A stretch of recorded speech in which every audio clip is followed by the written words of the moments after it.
This episode of the Multiamory podcast is brought to you by Quip, modern oral care delivered. For a free toothbrush head refill, go to tryquip.com/multiamory. We were there and we had all been talking in a group, and then Emily left to go, I don't know, get more snacks or something. And so it was me and these two or three other guys. And then someone else came up and was talking with us. And then at one point she asked oh, so how do you guys all know each other? And I really had to stop myself from being oh, we've all had sex with Emily. Yeah, exactly.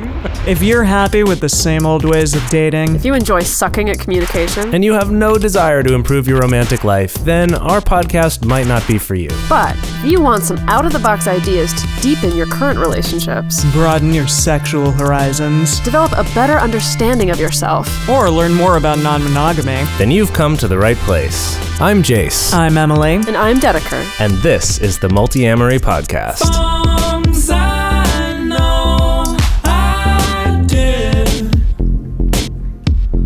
forcing me to form myself to fit. On this episode of the Multiamory podcast, we're talking about taking relationships to the next stage.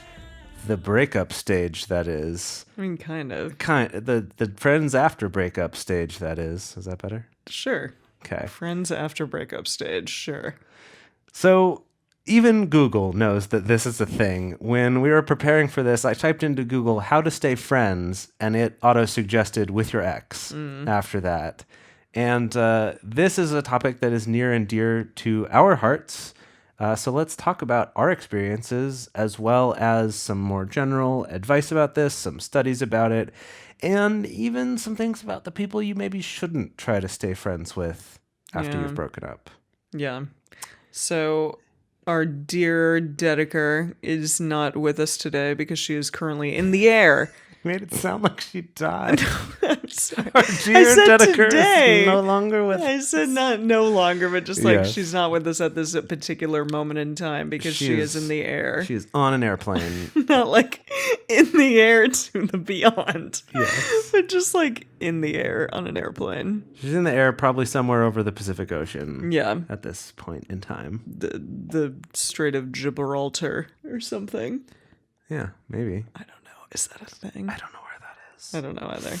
If it's on the way to Japan or not. But anyways, you are missed, Dedeker, and we decided to do this episode without you. Yes. So, Emily, can you explain why this episode, or why this topic is near and dear to our hearts, meaning yours and mine specifically? Yeah, well, we went on this tour that was 2 weeks, and it was almost really, truly the entire month of preparing for going to Tucson, Arizona, and doing this intense multiple workshops and just our time in Tucson. You guys visited my mom and everything, and then also it was us going on the actual tour for 2 solid full weeks together, and then coming back and doing a show here in LA. And so it was just a very long time of being really together, the three of us. Yeah. In it just close quarters. So I was struck by how interesting that all was during this time, and how myself fitting into the dynamic of the two of you, how that was and how I felt about that. Because it is different, obviously, than what I would have done had the three of us all been in a romantic sexual relationship together. And it just struck me I want to explore this a little more, and I want to talk about this because I didn't exactly always know where I fit. There are times we joke about this that we all get into our podcast mode, and sometimes the claws come out and we get a little rah, rah, rah, rah, rah. Especially the two of you sometimes. Uh-huh. And I tend to fit into this mediator role, and then when that's not there, when all of us are super getting along, sometimes I'm well, how close can I act towards them? How close, or can I insert myself into their intimacy? Is that not okay? It's just an odd, interesting place to be in, and I'm assuming some of our listeners out there feel the same way. So I just wanted to talk to you about that today. Yeah, so I guess to give a little bit of context for those of you who are maybe new listeners And we're like, what the fuck are they talking what about? the fuck are they talking Yeah. about? When we started this podcast 4 years ago, Emily and I had been in a relationship for a few years. Both of us were in relationships with Dedeker, and Brad. Well, not you, but Dedeker and I were in a relationship with Brad. right, and so we were all kind of connected in this triad / quad, but each relationship sort of stood alone. It wasn't like a couple dating a third or anything like that. Like each relationship existed independently, as well as in the way that they were all interconnected like that. Yeah, and there were moments in that quad and triad situation that like were the best times of my poly life for sure. Like there were some really like beautiful, amazing moments during that, but then obviously things changed, like a lot of upheaval, a lot of like difficulty, a lot of tension occurred, and like basically the entire thing just like blew up and scattered to the wind. And through that, Jase and Dedeker and I were no longer in a romantic relationship with each other. I was not in a romantic relationship with either of them, but obviously they have remained in a sexual and romantic relationship together. However, we've stayed close friends through that. Yes. And it's changed a little over the years. It's evolved. We've, obviously been business partners doing this podcast together. Yeah. And how long ago was this? Because in my mind, it's like, oh, that was just the other day. God damn it. Because to me, everything was just the other day. No, I know. I mean, in ways it feels like just the other day, but then in ways it doesn't. It, like it 3 was, years ago? It was around, let's see, like around early March 2015. Okay. Yeah. So, yeah. When like basically all of that 3 years changed. ago. Yeah, when all of that little changed. over 3 years ago now. Yeah, yeah. Oh, we should have celebrated our breakup anniversary. Yeah, well, we were like doing other shit, like planning for a planning tour. for this fucking tour that just happened. Yeah. So I mean, it did change drastically, and honestly, like you and I were still living together for a while. Yeah, we still lived together for what, a couple months until like July of that year. Right. So for several months. Yeah, June or July of that year. Right. After breaking up, which, essentially if we were to look at it more from like a relationship anarchy point of view, meaning that we ended the sexual and sort of like romantic affectionate part of our relationship at that point. Yeah. But stayed close, but it wasn't like we instantly went to being super comfortable and best friends. No. I mean, that definitely took some time. Well, and we'd like, you even had talked about like, well, we can do this. Like, we're different than other people. We can try. And our lovely chiropractor, Dr. Mike, was like, no, move out. Like, move out. And I think in a way, like, he was right. Like, we did need that distance from one another. Like, I was able to move in to a place by myself for like 3 months. And that was really lovely. It was like a really nice time for me because I had never done anything like that before. And then I know you like I got roommates and stuff. Yeah, and maybe had a nice live in my place with me. Healing process from that standpoint as well. Yeah, I don't know. Yeah, and we've talked about this in the past, but it's been a long time since we've discussed this. And essentially, for us, it was about right around the 6-month mark where we both sort of realized that we'd hit this transition from this thing where we worked well together, we still cared for each other, but there was definitely like trying to renegotiate how do we act around each other, like what is this relationship now, feeling hurt about it sometimes, to about 6 months to where we both separately had this realization and then talked about it together of like, hey, we just hung out and it was cool. Yeah, and it was really good. cool. Yeah. And it was at Florence and the Machine concert. Yeah. So maybe it was the magic of the concert. the healing magic possibly. of Florence and her machine. Yes, I mean, always. Absolutely. She did great. Yeah. Yeah. But so there was definitely like a transition time there. And we're not here to say that we did this the best way.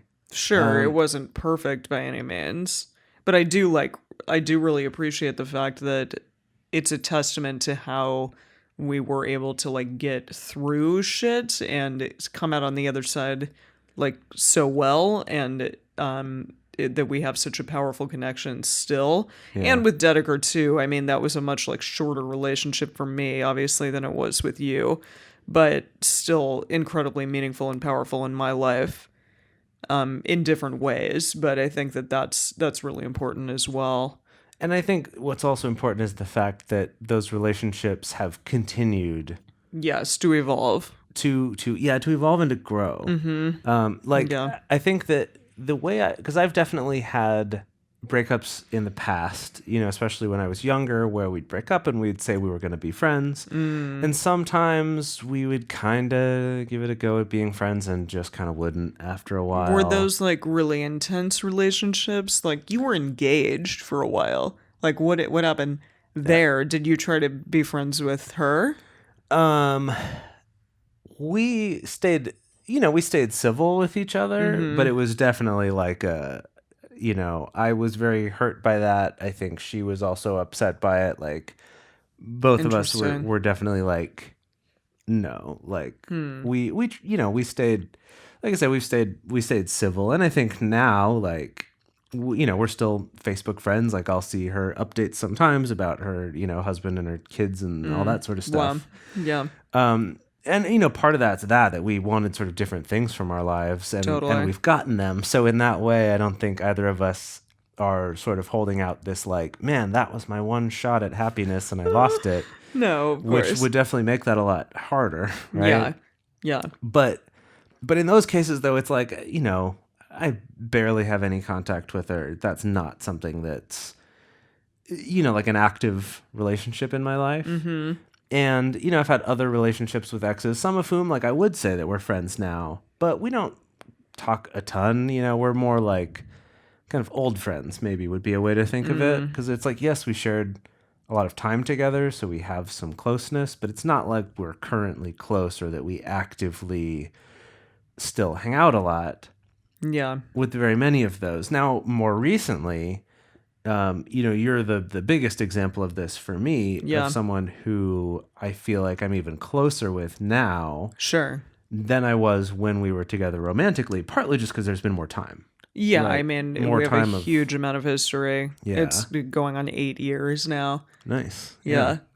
But I feel like more recently, I definitely have more exes who were still friends. Again, like maybe not as actively or seeing each other as often, but it's like, I think of them as good friends because they did sort of share this part of my life, or we were definitely very close for a while, so that even after some time's gone by, which I think is important, like we said, it took about 6 months to get a sense of normalcy with hanging out a lot business-wise in that time there, and even living together for part of that. Whereas if you weren't kind of in a way like forcing yourself into that situation, it could even take a little bit longer. But there's something actually really nice I found about like restarting those relationships. Sure. I mean, there's such a narrative out there with other people that I've talked to that like if you have a relationship and it ends, then you cannot be friends with that person anymore. Like it's done. Like it's terrible. It ended. Like everyone's upset, and like you never fucking want to see that person again. Yeah, it's the whole like it's called a breakup because it's broken. Yeah, thing. I guess, or something to that degree, which is really interesting to me because I never have really felt that way. I think I had like one. Or maybe a couple relationships where I was like, I do not need to see that person again. But for the most part, like I've remained at least cordial with the people that I've been with before. Like you've met a ton of my exes over the years. And like, Josh just met an ex of mine. Like we went to, this guy that I dated in college, he was doing like a cocktail party type thing, and we went to that and like tried a bunch of cocktails for a new restaurant that he's opening, and that was a blast, and like it was really fun. So that just reminded me of back even before you and I ever were polyamorous, like back when we were monogamous earlier in our relationship, and we had gone to your school's showcase for like Yeah. the year after you. Oh my so God. you still knew some of them. Yes, Jesus, And I remember this. I'd already met one of your exes who you were still fairly close friends with. Yeah. And then met a couple more of them at this thing. Because there was a lot of your like college alumni at it. Yeah. And we were there and like we had all been talking in a group, and then Emily left to go, I don't know, get more snacks or something. And so it was me and these like 2 or 3 other guys. And then someone else came up and was talking with us. And then at one point she asked like, oh, so how do you guys all know each other? And I like really had to stop myself from being like, oh, we've all had sex with Emily. Yeah, exactly. Oh my God. And this is before even being polyamorous. Totally. Just sort of it was just like like shades of things to come, I guess. I guess so. Some So foreshadowing. funny. Yeah, God, I forgot about that until just now, but Yeah. that's hilarious. So It's whoever true. makes the biopic about us, be sure you include that scene kind of Totally. early on to sort of foreshadow and set that up. Yeah, be no, pretty good. for sure. Yeah, I definitely have had like many years of almost being polyamorous in various ways, or being polyamorous, but like not necessarily defining it in that way. Yeah. But yeah, so But from there, okay, so Yeah. to get back to kind of the core of why we're talking about this today, this is a question we get a lot. Like you Yes. mentioned this, it's something that you definitely hear people ask you, both about like what our deal is, and Yeah. also like how do I transition a relationship from being romantic to being a friend. yeah, and people ask stuff about you too if they know about like me and you, and they're like, "Wait, is Jase still dating Dedeker?" And like, "Oh, like how do you feel about that? Like, how do you fit into that?" And I'm like, "Great, like, no problem. Like, it's good. It fits well." Right. And it's I don't know, it's such an interesting thing because we are taught that there's this huge difference between being romantic with someone and being friends with someone, and that you can't be one with the other, or like that, like the sort of the common idea, and we're going to talk about these in a little bit here about some studies and statistics about this. Yeah. But just the idea that being afraid to like have sex with someone you're friends with, because we have this idea that sex ruins friendships, right? Or the idea that, you know, on the other side, we have the thing of like, oh, the ideal romantic partner for you is someone who you've been friends with first. Yeah. Right? Like, especially for me being raised Christian, that was very much like the narrative you're given. Oh, fascinating. Partly because you're not having Like, sex you're not with gonna have them. sex with your friend, but then Right. when you are united under Then- God, Right. then- But then once you finally realize you're in love with each other, then you can have sex. But you already had to have that friendship first. so much tension. You know each other so well. God. Yeah. Yes, God. And right, so there's like that side of it, and then the other side where it's like we divide, or not the other side, but like related to that is that we separate our relationships by whether they have sex in them or not. Yeah, and that I think is so interesting, and again we'll get to that, but like this idea that a person is not as important in your life if you're not having sex with them. Yes, And that's for that sure. illogical fallacy, it's just it's too bad, because it also causes things like, you know, you will bail out on your friend before your lover or something, or if you're having sex with someone, that means like they automatically get like the +1, or they get just various benefits that your friend doesn't get. Even And if that friend has been in your life. for longer, 5 times way longer, longer, yeah, right? exactly. And so yeah, it is kind of unfortunate how we place so much emphasis on these romantic relationships over our friendships, when in reality, like you and I both know how incredibly important like this relationship that we have and the relationship that I have with Dedeker, how important those are, and that like I wouldn't want to bail out on you guys for anything, you know? Right. Yeah. Yeah. Even though maybe I have. Sorry. If that's ever happened. I think I do a pretty mean- good job, considering we have a fucking business and need to like Yeah. stay on task, but yes. For sure. And that's not to say that like just because someone's your friend means you have to, you know, be at their beck and call every second of the day. Sure, yeah, but But there is this, I think what you're getting at is this assumption that because you're Yes. having sex with someone, they're always going to trump every Everyone other type else. of relationship. yes. Yeah. And I Absolutely. think that for polyamorous people, there's like a little bit of a breaking away from some of the traditional narratives, but that one is still so strong. Oh, yeah. There's like two parts to it. One is there's that idea that the same thing that like you're going to prioritize your relationships that are sexual over your ones that are not, and that like the ones that have sex involved, which tend to be the ones we also call the romantic relationships, Yeah. are just categorically completely different from the friendship relationships. Yeah, when in reality, they're probably not in most ways. Yeah. I mean, obviously, in some ways they might be, but really, like, they could be more intimate in various ways. Are you familiar with the book Save the Cat? It's a book about screenwriting. Oh, That's- yes. No, you've had it. Yes. Yeah. You've had it for I have many a copy years. of it. Yeah, it's a super famous book about, writing films. Yeah.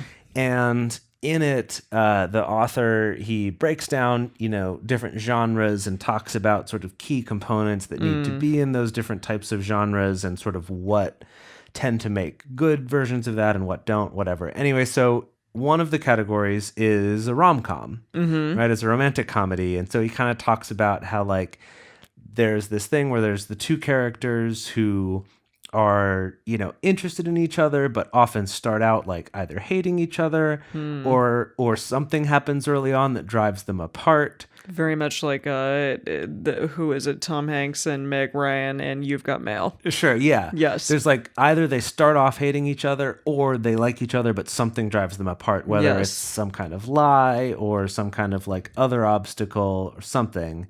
And then by the end of the movie, they overcome that obstacle and then they get together. And then he defines another genre, which he calls the buddy cop movie, which doesn't have to be cops, but that's sort of the Yeah, like super bad. prototype of it. Sure. But yeah, it's like the buddy movie. It could be I Love You Man Yeah. or Dumb and Dumber or right. There's like Which is totally a romantic comedy, too. well, so that's the thing is his definition in that book of what is a buddy cop movie Yeah. is exactly the same as a romantic comedy, but with no potential for sex. Huh. And he even spells that out. It's like seem like these they're gonna two maybe fuck, formats. though. Well, okay, but these two formats are exactly the same as each other. It's just one has potential for sex and the other doesn't. Fascinating. And it is like it does break down to being like even writing movies, like that's it. Like just that alone, we define it as a different genre, even Yeah. though all the pieces of it might be the same. Yeah. So, okay. If you want to become a friend with your ex, it's not going to happen immediately. Like we found that, right? Yeah. And even when we were in Boise, we went to an amazing class with Cunning Minx and Lusty Guy. From Polyamory Weekly. Yes, from Polyamory Weekly. All about how to like the art of the breakup was what the Right. class was called. And Cunning Minx talked about like it might take a long time to go out to coffee or out to dinner with your ex. Like it might take like 6 months to a year. And that's something that we didn't really do. We just like kind of dove right the fuck into it. No, we didn't. And part of it was that we had a commitment. Yes, That we, we had a had the child. podcast. We had a podcast child. Well, but so just to be real though, Mm-hmm. like for a lot of people, staying friends with an ex is about an actual child. Yes. Not just a podcast baby. Yes. Which doesn't wake us up in the middle of the night crying, right? Although we might wake up in the middle of the night crying about it. That's the difference. Yes, that's true. But right, like there could be some sort of practical, pragmatic reason keeping you together, or it could just be a choice that you're making. But either, or it could be other factors. Maybe you own property together, or right. There's a whole host of reasons. Yeah.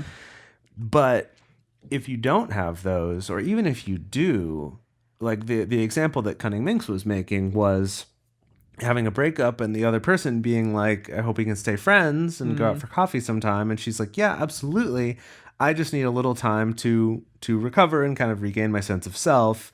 Oh, and that amount of time is going to be a year. Yeah, they were like, okay, like a week or something, and they're like, no, like a year. And Right. yeah, Cunning Minx was like, nah.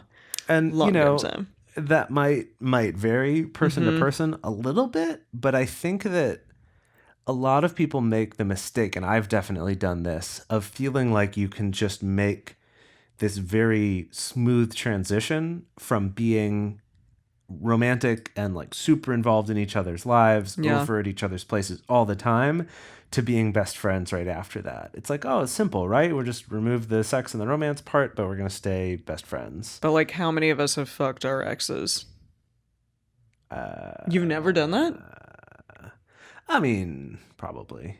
Yeah, come on. Come on. But I mean, but not even that, but just like trying to stay friends, but like Oh no, sure. being shitty to each other, or just Yeah, like, like bitching the at each other possibility about for that. stuff. Totally. Also, I remember actually, yeah, after you and I had broken up and were like trying to be friends, we had some conversation where I forget even who was saying this, because I feel like this has come up in a lot of times with exes trying to be friends, is the sort of like, well, I don't feel like you're being a very good friend. And the comment that was told to me afterward was, you know, it's funny. Like I was telling a friend about this, and they were like, you know what's funny is that I think the only time I've ever heard someone say those words is when they're an ex trying to be friends. Yeah. Because friends don't, you're absolutely right. Like, friends don't say that. They're just like, well, he's like fucking weird today. I don't know, whatever. Who cares? Right. Or just like, I'm going to give him the benefit of the doubt because, like, I don't care. It only if something catastrophic happens, or if like it's an ongoing thing of like this friend being shitty, would you have to examine that? Right. But yeah, you're right.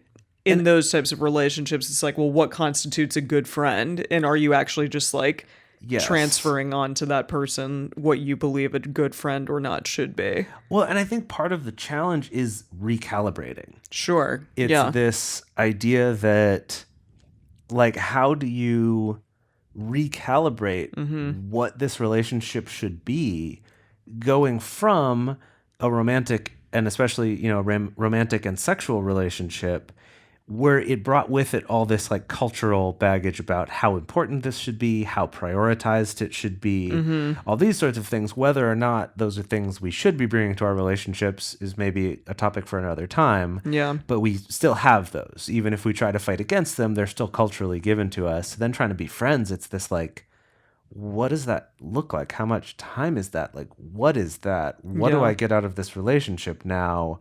Like, all those questions don't really have clear answers right away. No, I mean, absolutely. And again, like, it takes time and it takes a little bit of distance, I think, to be able to start answering those questions. So we also wanted to talk quickly about friends with benefits, because this is something that we've been like on about in our relationship anarchy classes that we've had at the 2 conferences we went to over tour. Yeah. So there's there's a study that we were talking about. Can you talk about that? Yeah, so I think this one's interesting because we, like, in talking about all this about how to be friends after a breakup, it's like, ooh, yeah, like, you can't really do that right after. Or maybe people are thinking like, oh, maybe it is a breakup because it's broken, and you shouldn't do that. And a lot of people will give you that advice, right? Yeah. Of like, don't try to be friends with an ex. Yeah. And then people also, like I said earlier, think about this with friends with benefits of going, well, I'm friends with this person. I don't want to have sex with them because I'm worried that'll Ruin it. the relationship. Yeah. And so in 2013, there was a study done at the University of Louisville in Kentucky. Louisville in Kentucky. I lived in okay. lived you in got it. Cincinnati. It's right across Yeah. the pond from it, the river. You Louisville. said Louisville in Kentucky. And this study surveyed over 1,000 college students. And first of all, the second most common reason for people saying why they were hesitant to get into a friends with benefits relationship was because they were worried it would ruin their friendship. Yeah. The first most common being worried that they would develop feelings for the other person that wouldn't be reciprocated. Oh shit. Which sounds like being interested in anyone to me, but Yeah. whatever. No, totally. It's like that's always an issue potentially. Yeah. But anyway, so amongst these 1,000 college students, there were 300 of them who had had a friends with benefits in the past year that had already ended. So sometime during the past year, they'd been friends with benefits with someone, but it had ended already. Meaning like they're just not fucking anymore. Meaning they're not having sex anymore. Okay. And what's interesting is that 80% of those people said they were still friends with that person. Fascinating. So the idea that like, oh, that's the end of a friendship, statistically not true. Only 20% is that true. Right. Yeah. And if I think about friends I had in college, like that kind of happened anyway. Like some you stay friends with, some you don't, right? Sure. Like Yeah. it changes over time. Totally. What's more, though, is that 50% of those people reported feeling as close or even closer to this former friends with benefits than they were before they had started being friends with benefits. So before they had started having sex, that they felt now even closer or just as close as before. So 50%. Yeah. So again, like looking at all of these statistics and just being like, that notion that like sex is the thing that's going to ruin a relationship is absolutely not true. No, totally. I mean, I think at the very least, like, it's interesting to talk about the way in which our society views sexual relationships and friendships, like that sex is going to ruin a friendship, or that like a friendship will be ruined, or that like a relationship with someone will be ruined by trying to be like friends with them instead of having sex with them too. And on the other side, if you're not having sex with someone you're romantic with, that's the ruin of that relationship. No, exactly. That's what people think, right? It's like, oh, if you're not having sex, it must be because you don't love them. Yeah. Right? Yeah, or you don't love them like in this way that is as intense and intimate as a sexual relationship. So that's why we bring up friends with benefits, because again, like it's this weird idea of what our society is like placed on this specific type of relationship, and we're saying like that's not necessarily true. Yeah, all those ideas. So also another thing that we wanted to talk about was this Oxford University study, which found that most people out there have a core group of 5 friends or close family members. Which is interesting. Like if you go back and think about all the people in your life that you're super, super close to, that you see on a regular basis, Oxford University found that there's 5 people in your life. It's about 5. About 5, it can sure. vary a little bit. But so there's also this idea that when like a significant other comes into the picture, that number drops to 4. So the significant other takes up one of those spots, and then also like I think gets rid of another person. So that's really interesting, because I know like for myself, I've definitely like dropped the ball on friends when a significant other came into the picture. Less so now for sure, but when I was a kid, like when I was in, I think like high school, like even my best friend, at times, like if a significant other wanted to hang out, I would be like, yeah, sorry, James, like I gotta do this. Like even in the middle of hanging out, like I remember once I did that, and he was super upset about it, like super offended, and he should have been, because that was shitty of me. But yeah. But it's so normal. It is. I feel like I've definitely done very similar things. I've had friends do it to me. And it's not like looked down upon, because it's like, well, you know, they're the most important person. Like they're the person that you're spending the most time with, and that you should be. They are entitled to that time. Right. And so your friends just need to deal with it. And that's kind of fucked up. For sure. Yeah.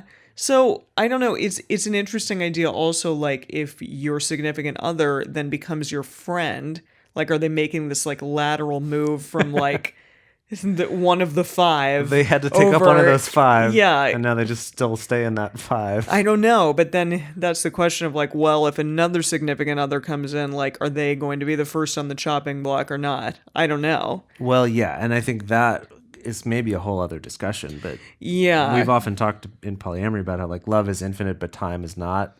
Sure. Right? I know. That's very true. And unfortunate that like one has to like limit it potentially to this amount of people, but you're absolutely right that like there's not enough time to see and do everything in one day. So right. I don't know. Right. Or 1 month or 1 year or whatever. Yeah. Totally. And so I think week. Part of this too, and I think this is important when like oftentimes after a breakup, especially if it's one that's difficult, even if we do want to remain friends, but it's tough for us, we'll tend to lean more on our friends or our family members for that support that we need. And so because of that, like we might also have less time for that ex-partner who's now trying to be a friend. That like taking that into account, and I think having that sort of buffer period of like, yes, let's do that, but let's not place this expectation that we're going to be besties right away. Sure. And want to like do movie nights every week right away. Like I know a few people who've done something like that and claim that it has worked for them, but so very few compared to the number who've tried to be friends and have not. Yeah. Right? And I think it's important to look at like why you're deciding to be friends or be friends right away with this person. And I think we're going to get into that. But first, we want to talk about ads. Yes. So if you want to support our show, one of the best ways to do that is to join our Patreon community. We have an amazing community of supporters that go to patreon.com/multiamory and become supporters of ours at different levels. So you can do anything from $1 to $15 or more. You can really donate as much as you want. But we have like different tier levels and different reward levels for each of those. So at the $5 level, for instance, you become a part of our private patron-only Facebook group, which is awesome. Hard to say, but amazing. And so that group is wonderful. It's almost, 400 members now? It's over 400 members, which is crazy because I feel like yesterday it was like at 100 members. It was like only a few months ago that it was at 100 or 200 members. That's not actually true. Okay, but that was like a couple of years ago. But yeah, but still, like, or maybe a year ago. But yeah, I think it was like a year ago. It wasn't even that long ago. But it has grown to be this awesome, like supportive community where people can share struggles they're going through, as well as really exciting, like, hey, I finally got to hang out with my metamor and we got along well. Yeah, and post cute pictures, like in a place where no one's going to be like, what? Yeah, we're again, like, community is incredibly important, and that is a place to build, and that we have built this amazing community of people, and it just kind of happened, and we didn't even mean for it to, but it's been wonderful for us as well as for everyone on there. In addition, if you are a $9 supporter, you get a video chat with us and other $9 members of our community. We do like a monthly video discussion group. And then also at $15, you're our best friend. You can write a question and try to have it talked about on the show, among all of the other potential things that we have. So, and at $7, you get the episodes a day early. That's true. And without these ads. So you're not going to hear us ramble on about Patreon and shit. But yeah, if you can support us, we would so appreciate it. It is the thing that allowed us to go on the tour. And allows us to do basically everything and keeps this show going. Absolutely. So patreon.com/multiamory. Yeah. Also, if you either already contribute, financially through Patreon, or if you just don't want to or can't, another thing that you can do that's actually much more helpful than I think most people realize is to take a moment and write a review on iTunes or on Stitcher. These reviews that you write help us turn up higher in search results. It helps other people to find our podcast. Yeah. If they're looking through different podcasts, the things that you type into those reviews will help show what comes up in the search results when people are searching for the terms that you use and the things that you say. And on top of that, it helps people read those and decide, oh yeah, this is a podcast that I think might be good for me. So if this has been good for you, please share why that is, because someone else might be coming along really needing that kind of information, or just really looking for that type of thing, and your review might be the one that helps them decide, oh yeah, this might be the thing I'm looking for. So that would help us a ton. So that's iTunes or Stitcher. Go write a review. And our sponsor for this episode is Quip. Quip. Sorry. Oh God. Quip. Modern oral care delivered. Jesus Christ. Fuck. So Quip is the company that makes these beautifully designed electric toothbrushes. Yes. And and we're talking like compared to a lot of other electric toothbrushes, very affordable, from like $25 for the cheapest one up to like 40 something for like the most expensive, nicest one, right? My fucking Sonicare was like $150 and it broke after 1 year. Yeah. So Quip is fantastic. Buy Quip. Quip. They're fantastic. If you go to tryquip.com, that's tryquip.com/multiamory, you will get $10 off your first refill, which equals like one free refill. And what the refill is the head for the toothbrush is replaceable. So that, and it comes also with a new battery. So this is actually one of the things I really like about the toothbrush is the fact that it is powered by a AAA battery. Yeah, and it also comes with toothpaste, with a traveled toothpaste and a big Yes. toothpaste. Yeah, which is great as well. Yeah, but yes, it's a battery, so you don't have to like lug around a gigantic charger on your trips. I don't have to charge it every day. The battery will last for like Really, like 6 months. 6 months. I know. Yeah, but if you do the subscription plan, they'll send you a new head and a new battery every 3 months, which is the frequency that you're supposed to change the heads on your toothbrush. I have a bunch of like heads Because you don't change them often enough? I guess I don't. Like when I get them, I'm like, do I need to change it right now? Do I really need to change it? But I probably should. I know. That reminds me I should go change it. Yes, but they're fantastic, and also they feel really good in your mouth. Yeah, and real I know good. that like sounds like a weird thing to say. No, but it's great. But it's true. Yeah. Like it does. Like they've definitely, you can tell by the stuff that they send along with the toothbrush and the stuff they write about it and how they've designed it. It's very ergonomic. It's very ergonomic, and it's also designed based on what actually cleans your teeth the best, as opposed to just like what are sort of the cool marketing things. Yeah, gimmicks and doodads. Right. And they talk about like the right pressure that you should use for brushing your teeth, and that you don't need to stress so much about going in circles on every tooth, because it's actually just as good to go back and forth, but like with a lighter pressure. And they like go through all these things, which I found, maybe you don't read all that stuff, but I really enjoyed reading it and was like, yeah, this is cool. Like it's good to know that there's kind of these are the things that have been shown through studies to be the most effective ways to brush your teeth. So anyway, I'm a big fan. Emily is too. We finally got Dedeker on board. She has a Quip now and loves it. Yes, we've brought her into the fold. Can't imagine a life without it, even Thank though God. she made fun of us for our devotion to Quip for years. Well, now she knows. Now Yes. she's on the train. So try Quip. Quip. Yes, tryquip.com/multiamory. Yes. Is how you can get $10 off your first refill. And if you go to that link, tryquip.com/multiamory, then they will send us some money to help support us keep doing this show. Yes. See, these $7 patrons are really missing out on all of this fun stuff. Good stuff. Yes. And finally, we wanted to talk a little bit about our merch. If you go to multiamory.com/store, you can buy some bitchin' merch. They have our like Super Polly's logo, which is really beautiful and fun.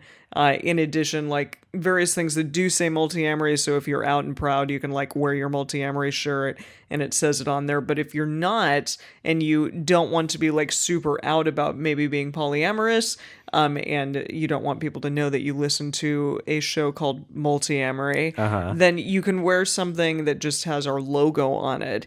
And we like to call this our secret bat signal, because our hope is that like you're at the gym or you're out like at a farmer's market and you see someone. That's what you go to. What? Like, of course. Like, No, I know. Yeah, that's Yeah. really good. No, that's really good. I love that. like you were at the gym and then you go to the farmer's market Yeah, afterwards, yeah, yeah. and then you look across like the aisle of zucchinis. And then you see like someone over there like with their Multiamory shirt on, and it Okay. just is the bat signal. And you lock eyes across the room. And then you're like, holy shit. like, you? You? Me? Like Yeah. we're And then you have made a new friend or lover, maybe. Who knows? At least another person who like shares your Multiamory obsession. So if you want to be cool like that and lock eyes amidst zucchini, then go to multiamory.com/store. Dedeker's gonna hate this episode.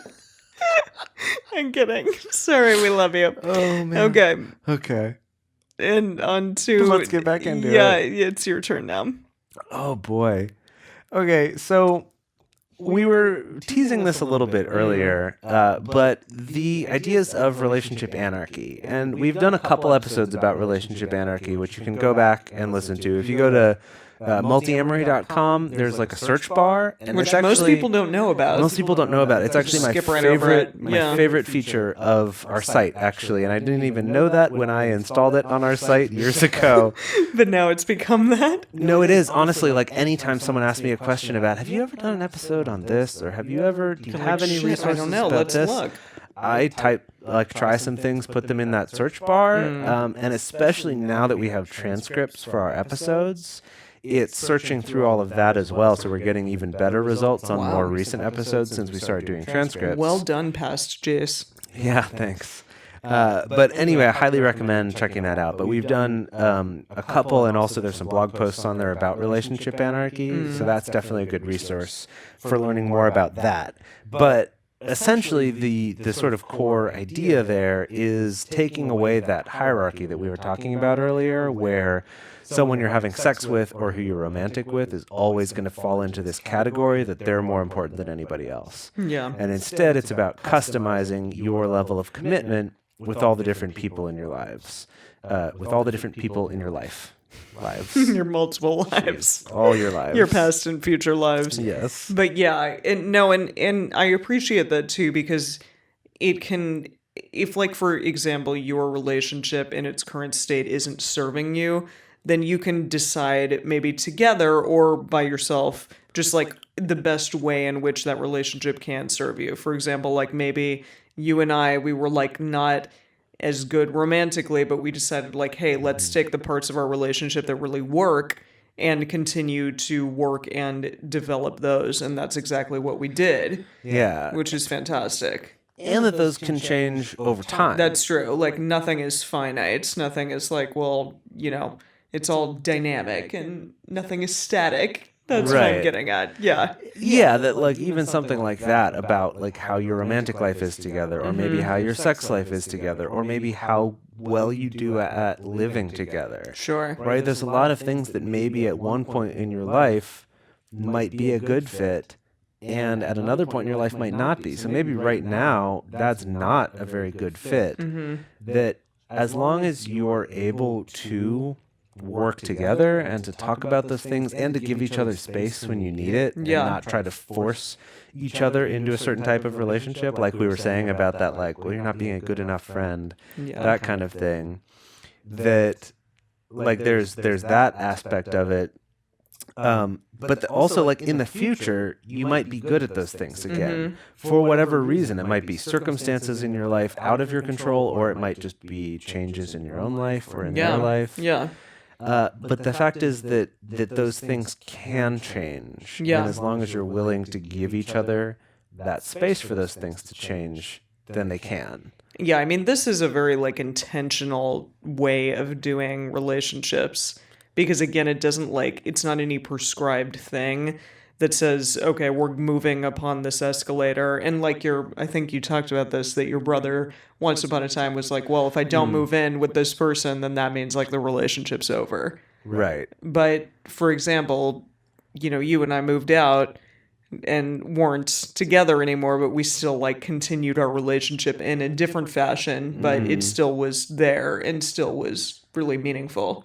Right, and in that way, as we said, moving out actually led to kind of feeling like, oh, great, like now we can be a little closer. Yeah. Yeah, so that's definitely been something that's changed. Also, like in my relationship with Dedeker, while still being romantic and sexual, we have sometimes large chunks of the year, you know, like 5 months apart in different countries, right? And then we'll also have many months at a time, up to even like close to a year, where we've lived together while traveling. Sure. So it's like we can go back and forth between those states, and one of those doesn't mean the relationship's doing better, and then when we're apart, it means the relationship's doing worse. Yeah. That instead the relationship just keeps going. There's just certain like circumstances of it that change. Totally. Yeah. Yeah. Very relationship anarchy. It's good. Yeah, totally. Yeah. So there definitely can be challenges with all of this. Like, for example, You mentioned that on tour. Yeah, what was difficult for me was that, like, I saw both of you as people that I had been intimate with, like, sexually, and then I saw both of you, like, as this separate entity from me, like existing in your relationship bubble to a certain degree, like your romantic relationship bubble. And I didn't always know like how to incorporate myself into that, because like I was not going to be like a part of that romance with you. And yet like I still obviously mean a lot to both of you, and you both mean a lot to me. But I found myself like trying to figure out and juggle at times like where I fit with that. So I don't know, which is interesting. I don't know like exactly what to say about that, but just to be like mindful about where you exist within the lives of like your friends, and that can also change over time. But it just like it was an interesting thing for me. And like you and I and Dedeker were in Tokyo last year, and I know that like we kind of had some like airing of grievances, like especially you and I were able to like talk through some stuff. I know when Dedeker and I were together in Bulgaria alone, like we were able to talk about some stuff that happened like regarding our breakup, and that was really important for me. And I think just again to be communicative, especially if like a relationship matters deeply to you, that's a really important thing to go through, even though it can be potentially challenging in the moment. Something that I've thought about actually when we were talking about that earlier is that when you're transitioning, like when Emily and I broke up and we're remaining friends, it was definitely difficult for that first while, because I think there was definitely hurt on both sides. And, even if we felt amicable about it, like there's still some things that you're hurt about. Yeah. And we talked about some of those things, and then like we said, around 6 months, like things all of a sudden felt much better. Yeah. But I think what's important to realize is that those things still might come up again. So like that conversation you mentioned in Japan, where we both talked about those things again, of kind of like what some of our hurts were at that time, or like the things that we perceived at the time, or how we felt at the time. Yeah. That we talked about those things, and that was, 2.5 years after it had happened. That it's not like a sort of, we've talked about it, we've clarified it, we're done. No, totally. Right? It like still can come up, and like things can like change and evolve even within your perception of what occurred and like how you fit into that. And not saying like it was a blaming thing or whatever. It was just like, hey, like this is something that still is challenging. Yeah. And it was, it wasn't like a happy conversation, obviously, but it was good to be able to talk about those things and to be very real with each other. And I think that's something that, for at least in my experience with you, Emily, like the more time has gone by since then, the more I guess sort of the more like clear and honest I feel like we've been able to be with each other. Sure. Because it doesn't feel as much like you're trying to blame the other person for something. Yeah, how fascinating that is. Because like, there's some time separating you. Sure. Right? No, I mean, absolutely. But like, even when you're in, like, I know for myself, sometimes when I'm in intimate romantic relationships, like, it does become this like tit for tat thing, or this like thing of like, well, you're doing this to me, or you take something so much more personally than when it is a friend. And and again, to like air those grievances in a way, or like discuss them in a really proactive and like mature way, as opposed to maybe when we would have been together talking about those things and like there would have been a lot more emotion behind it. Not that it wasn't emotional, because it was. Right. But still, like you're able to speak about it in a better fashion, and like less defensiveness. Yeah, totally, which is really fascinating. It's interesting actually in talking about that. I found actually the same thing for me, even with Dedeker in our relationship, talking about stuff that happened further in the past. Yeah, I can imagine. And I imagine our listeners too, who've been in a relationship for a longer amount of time, have definitely found something similar, where like you can talk a little more frankly about things that happened longer ago. Yeah. Because it doesn't have that immediate, like, I'm saying you're bad but instead we can talk about the situation a little more objectively because we have more distance. Yeah. In this case, distance in the fourth dimension of space-time.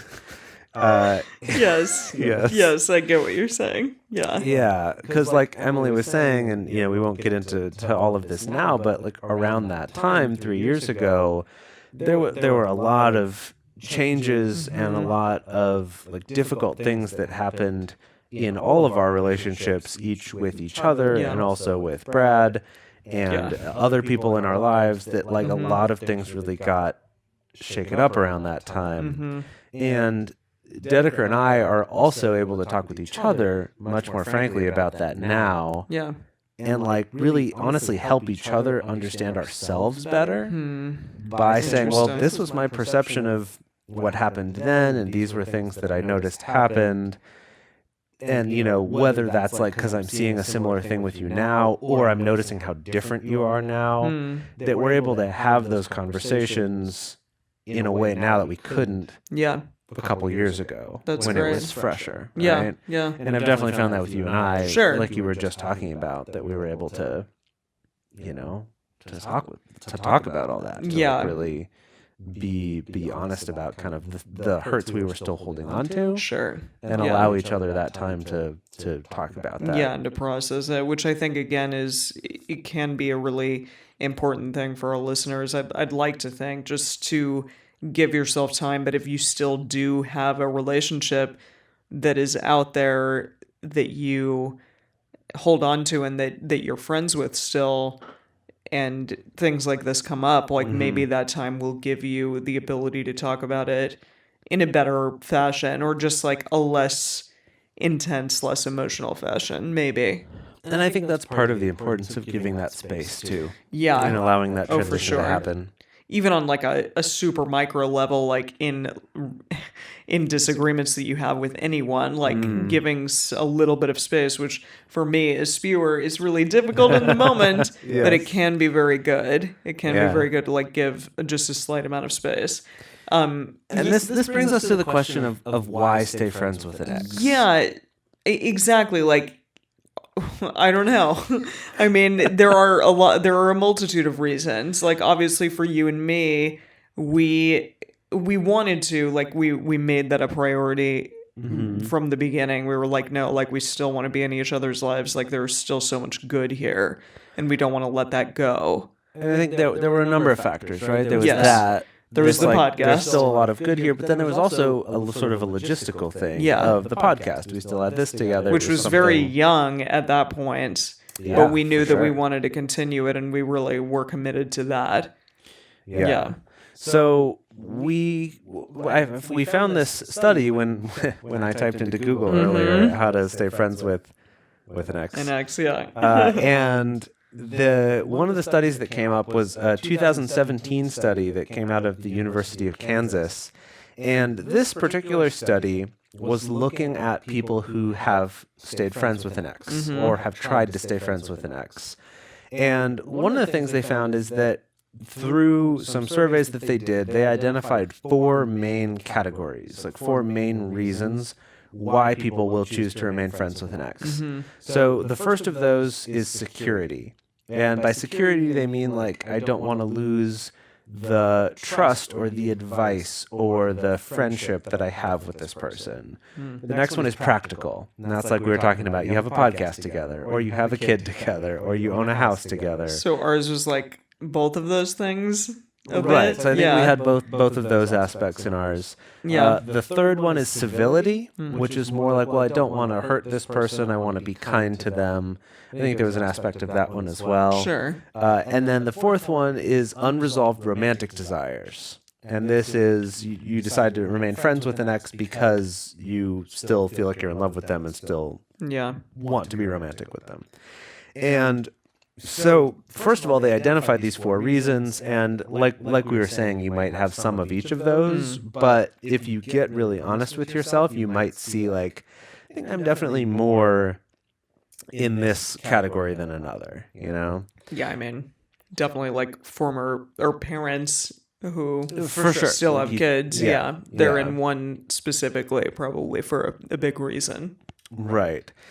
So what they found in the study is that then they looked at two things. They looked at how long those relationships, like how long those friendships lasted after the breakup. And then they also looked at how positive those relationships were. And, positive meant, feeling, good, feeling like you're getting something good out of that relationship. It's a relationship you value. And negative being feeling things like jealousy and depression and heartbreak and, a lot of negative emotions tied to that relationship. And what they found was that people who stayed friends because of either the security reason or the practical reasons led to the most positive friend relationships after a breakup. Interesting. And then the one that's really interesting is that the one that was unresolved romantic desires resulted in the most negative relationships, like feeling the most jealousy and upset and depression and heartbreak about that friendship, which isn't necessarily surprising. But the really surprising part is that they also were the longest lasting friendships. Fascinating. So not only were they like not someone's giving you holding what you on. wanted, Yeah. making you more unhappy than they're making you happy, but they also tended to hold on to them the longest. Jeez. And this, Oof, I know, yeah. that's really tough. Because it does, go into the next thing, which I wanted to say, which is, who are these people that we shouldn't maybe remain friends with? And that's a good example of one, like someone maybe who we still harbor these feelings for, but they have moved on from you. And it's not necessarily... It's kind of an attempt to not let them go and move entirely. on, exactly. Yeah. But, when somebody can't let the relationship go, or when somebody wants different things than you do, then maybe that's a good sign of okay, I need to let this go. And that can be really difficult in situations like that when you still have deep feelings for them. It can be hard to admit to yourself. Oh yeah. It's well, no, I just I don't want to see them, do poorly or not, or miss out on something. And I Yeah. still want to be involved in their lives. I care about them so much, but what are you really feeling here? Yeah, and I definitely feel like I've been in that situation. Oh yeah. In one way or another, even not a breakup, but someone I've been interested in and said it, and they've said that they're not, but then trying to maintain this close friendship. Yeah. I think that's a very similar thing of it tends to lead to more negative feelings than positive ones. Yeah. But also can really get drawn out a long time. And it's It's a heady, kind of needy experience. Yeah. Yeah, it's a hard thing to see in yourself. Totally. To, admit what are those reasons? Yeah. But what would be some other reasons why not to remain friends with an ex? Well, obviously this is a kind of a given, but somebody who's emotionally or physically abusive to you, don't fucking keep those types of people in your life.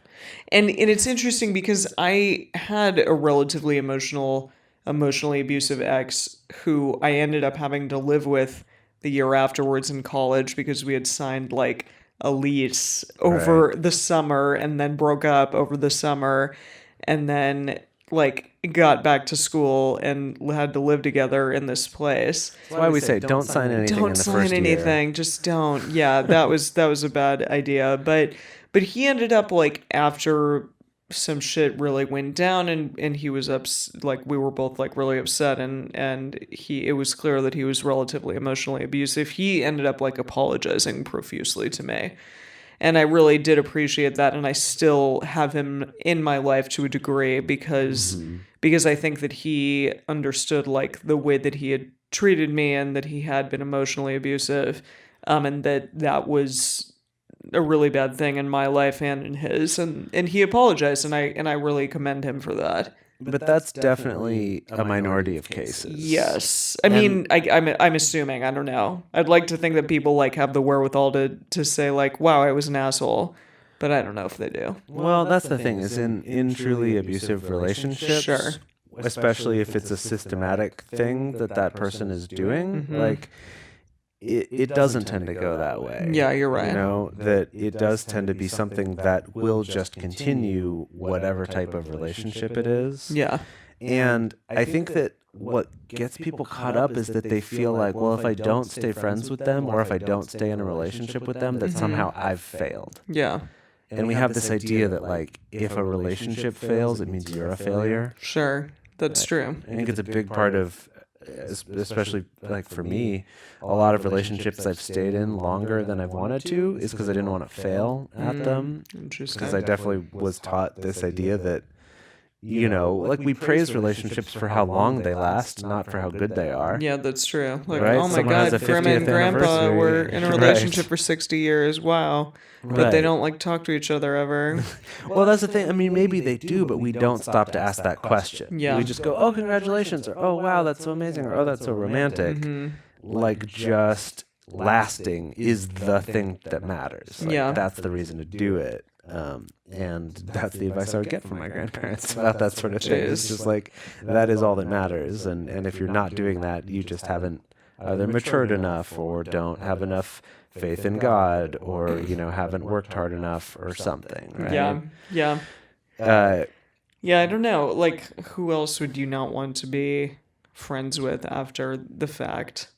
I mean, again, yeah, just somebody who doesn't share the same hopes for the new relationship that you do. Someone who's pining or someone who, Yeah. like, wants certain things from you that you can't give, or just anything. Like, if it doesn't fit the structure and the type of relationship that you want, like, maybe it's not the best thing. Yeah, and I think that's important to bring up. Yeah. Because, you know, we mentioned, like, emotionally or physically abusive people, like, you don't try to remain friends with them. Like, Yeah. really don't. I know it can be tempting because you might think that they need you or that somehow that will make things better or you'll get that apology you never got before. But that's most likely not going to happen. And instead, you're going to stay in that sort of, you know, bad abusive situation. So really do get out of that and seek help if you're in that sort of situation to help you see that for what it is. Yeah. But even aside from like those more extreme examples, I think also if it's a relationship that just doesn't like bring more positive emotions than negative ones to your life, even as a friend. Yeah. Like we talked before in that episode about the science of happy relationships, of saying that, you know, 80 to 90% of your reactions, if not higher, should be positive ones. Sure. And you should have this minority that are more negative, as opposed to some people who are like 50-50 is good enough, right? But like that's not. Like that's No. not a way to have a happy relationship. And not for your friendships either. And the same's true with your friendships. And I think that with our friends, we just do that more naturally. Yeah. Like where we just kind of drift away from friends if we feel like this is more, it's like I'm not having a good time when I hang out with this person. You might just hang out with them a little bit less. Yeah, I mean, right? this person is negative or whatever. Yeah, you may just like not return their calls as often. Right, or just that the two of you don't get along. Like it might even be okay that they're negative. It's not like everyone has to be happy all the time. Yeah. But maybe you just there's some incompatibility there that it's just not positive. And I feel like if it's just always been a friendship, we let those drift apart. Whereas if it was a formerly romantic relationship and we have this like, if I can keep this friendship going, then I haven't failed, even though the romantic parts ended. I think we can definitely fall into that trap Sure. that Yeah. can keep us in those relationships that aren't serving us. That might actually be making our lives worse, even if, you know, like, Yeah. even if we feel like proud of ourselves for making them last. Sure. That's not the end all do all of That's the not relationships. goal. Yeah. Yeah. Yeah. So I guess like finally, just with all of this, like nothing is an absolute, like nothing is absolutely final when we're talking about all this stuff. Like you might find that like even that friendship that transitioned from a romantic relationship maybe isn't serving you later on in your life. You might find that like that relationship becomes a romantic relationship again. Like it can continue to change and ebb and flow over time. So that's great and that's awesome. And like again, from the relationship anarchy standpoint, like you get to decide, you both together get to decide what that looks like. And that's really wonderful that we as human beings get to choose that. And that we don't have to like do this thing that just this relationship escalator and that's it. Yeah. Yeah, with anyone. Yeah, and that not even in your romantic relationships, but also Sure. in moving toward friendships. Yeah. That I've found like it sounds terrible to say, but like the older I get, and I'm not very old yet, but the older I get, the more I see like, gosh, things can really change over time. I think especially seeing all the ways that like our relationship has changed over the past 8 years. Yeah. From being these young kids meeting and yeah, I was fucking this. 22 when I met you. Jeez, such and a I'm baby. 30 now. Yeah. Like crazy. That like starting that relationship to all the stages that we went through monogamously to then opening up to then being polyamorous to then breaking up and then being friends and then building to this even closer emotional friendship. Yeah. That like seeing all that and just being like, man, you know what? Like, I feel like so many times in my life I've given a lot more meaning to the way things are right now, being like, oh, these things are the way they are right now, or this relationship is as close as it is right now because it was meant to be, or, right, there's some meaning of like, this has got to be the one, or this has to be like the place I'm supposed to be, or like this is the answer to all my relationship problems. And instead now with a little more time perspective to see that, it's just like these things can always be changing. Yeah, they're whatever they are in the moment. But that you're still able to sort of choose what are the good relationships in my life. And then also like, how can I make those better? Yeah. How can I be intentional? Yeah. And not just kind of accept what happens to me. Yeah. But like be an active participant in all of my relationships, whether they're my friendships or my romantic relationships or my business partners. Or whatever. I guess I have at one time been all of those things. Yeah. Exactly. No, and I think we've done a really good job being intentional. So good on us. And hopefully good on you all out there. And hopefully you learned a little something from this. Yeah, I think even like making space to be intentional about them. Yeah. Whether it's even something like having a radar with your friends. Yeah. Right? Which I've still never done. I need to do it. Yeah. I mean, we have our own like business radars all the time. Right. Well, But maybe we should do a radar. I know. Jeez. Great. Yeah. Well, we'll do that. We'll report back to you. But yeah, thank you all so much for spending this sort of intimate Dedeker-free episode. We love you, Dedeker. Yes. And thank you all so much. And if you have a question or a comment that you would like us to talk about on the show, you can call us at 678-MULTI-05. I did like a low version. Oh, I that see. time. Yeah, I was like, what Threw you off at key are first. you fucking in? Yeah, Sorry. Jeez. And there you can call that 678-MULTI-05 and leave us a voicemail, or you can send us an audio message on the Multiamory Facebook page if you are international. You can also send us an email at info@multiamory.com, or you can send us a message on Twitter, Facebook, or Instagram. Just search for Multiamory and you'll find us. To support our show and join our private Facebook community and get cool things like early episodes with no ads or monthly discussion groups, go to patreon.com/multiamory. Multiamory is created and produced by Emily Matlack, Dedeker Winston, and me, Jase Lindgren. Our episodes are edited by Mauricio. Our social media wizard is Will McMillan. Our theme song is Forms I Know I Did by Josh and Anand from the Fractal Cave EP. The full transcript is available on this episode's page on multiamory.com.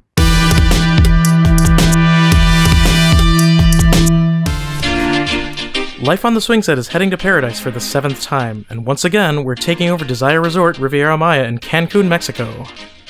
With this year's hosts, me, Cooper, Ginger, Dylan, JV and Shara from Ending the Sexual Dark Age, and author, podcaster, and feminist porn filmmaker Tristan Taramino, our takeover allows us to mold the resort in our geeky, sexy, and inclusive image with orgies, classes about pegging, flogging, and fisting, theme nights, a full dungeon night, naked karaoke, mutual masturbation, and massages. From November 3rd through the 10th, 2018, this beautiful, all-inclusive resort will be full of sexy swing setters from every letter in the LGBTQA spectrum. Poly, swingers, nudists, kinksters, doms, subs, and those who are just curious about what a week at a sexy resort offers. We take all the best of the swing set, our values, our experience, our co-hosts, our community, and we bring it all together with the best resort staff on earth to create a queer, kink, and poly-friendly, consent-aware, and sexy as hell experience for everyone who joins us. To come with us on our Swing Set Takes Desire 2018 trip and hear us podcast about our previous trips, head over to ssdesire.com. We'll be there to welcome you home.